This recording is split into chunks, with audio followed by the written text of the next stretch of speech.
galing po sa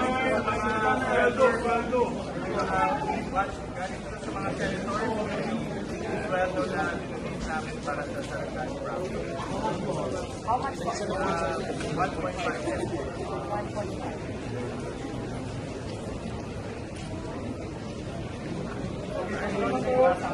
Sa mga nasawi at of course nakikiisa kami sa mga kasamahan natin apektado ng lindol at nandito kami para ipadama sa kanila ang aming malasakit at tulong at sabi ko nga ito ay umpisa pa lang at makikipag-ugnayan din kami sa ibang ahensya para tuloy-tuloy ang suporta.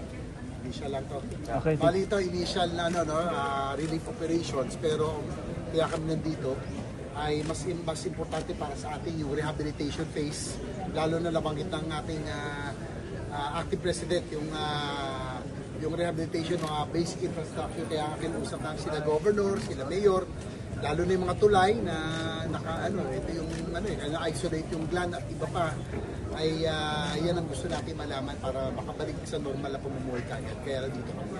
Well, ask Senator Zubiri and Senator Erwin rin for their... Sir, anything to add, sir? Erwin? Una sa tanan, sa ako mga tigsunan, ako mga silingan din sa Mindanao, of course nakikiramay po kami, na condolences sa inyong mga biktima. Aniya may karon para makatabang kaninyo. We are here, we brought the chairman of the Finance Committee because long term ang among tabang. Tulong po natin, gusto natin ibigay long term. So, yung tulay, kalsada, yung government infrastructures, yung relocation, yung mga evacuation centers na nasira, yung mga ganitong klaseng ilinog. No? So, yan ang ayusin ni Senator JV with the support of the whole Senate. Lahat kami siguro nagkakaisa dito, walang politika dito. Majority, minority man, anong grupo man yan, lahat kami nagkakaisa para makabigay po kami ng tulong sa ating mga kababayan sa Mindanao. We have to review.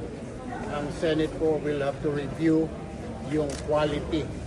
Kasi pinag-uusapan po rito na hanggang anong intensity ba kakayanin ng infrastructure. Kailangan ho natin lagpasan na yung mga klase ng trabaho na inalasubas o yung mga ghost project.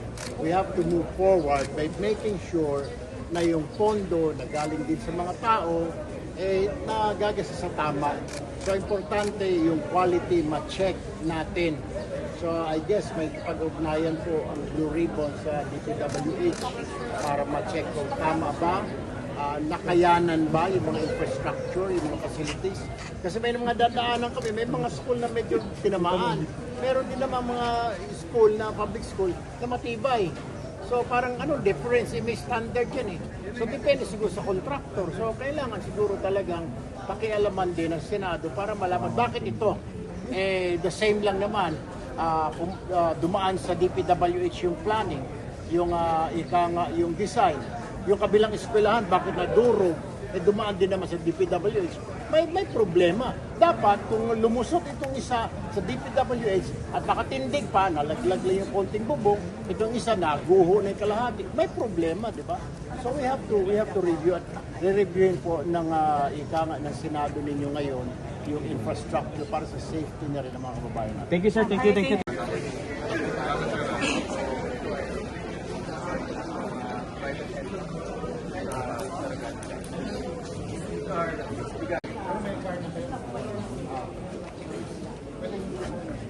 Well, nakita namin yung mga nasirang infrastructure project.